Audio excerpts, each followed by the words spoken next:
So if you want to make a tooltip, let's just go to plugins, icon, search for Iconify right here.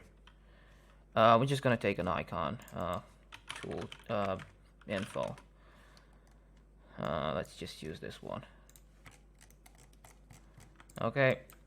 Now we want, when you click on this, to have some pop-up tooltip that says, I don't know, some stuff.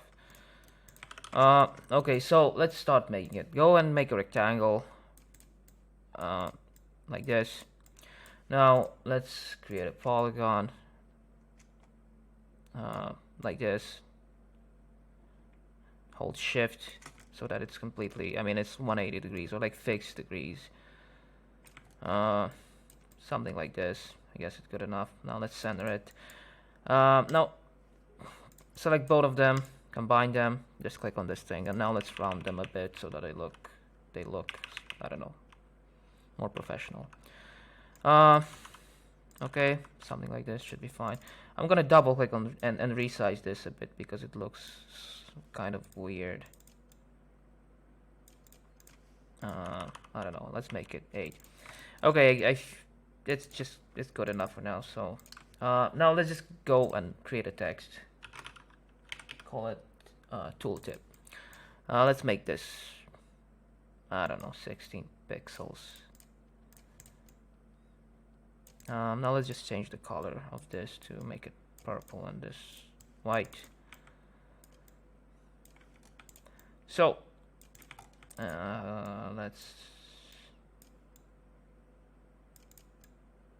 decrease. Actually, this whole thing looks so weird. It's just too much roundness, I guess. Radius.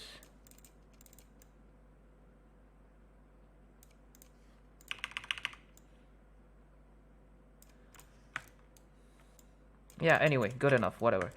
Now let's select everything, right click, create component. Now go to properties, click on the plus, variant, click on this plus. And now let's remove everything except the stuff we want to be visible by default. So something like this, right?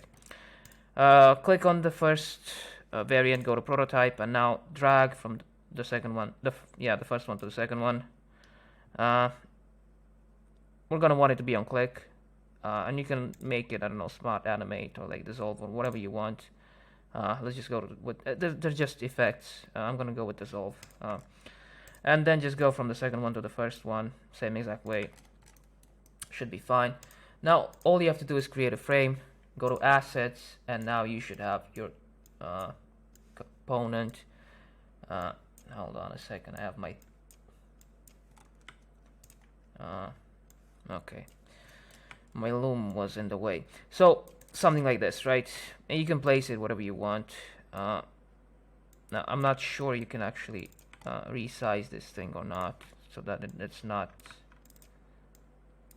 annoying. Anyway, but so you place it and then just run a prototype, wait a few seconds, and now if you click on this, right, it should toggle on and off the tooltip. I really hate this tooltip, but whatever. I don't have the energy to work on it anymore.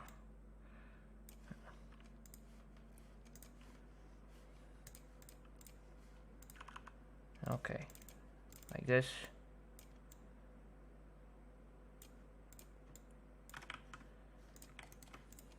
Let's just move the whole thing lower. Okay, I guess this is better. Anyway, so that's how you do it. That's how you make it interactive, and that's how you put it in a prototype. So, yeah.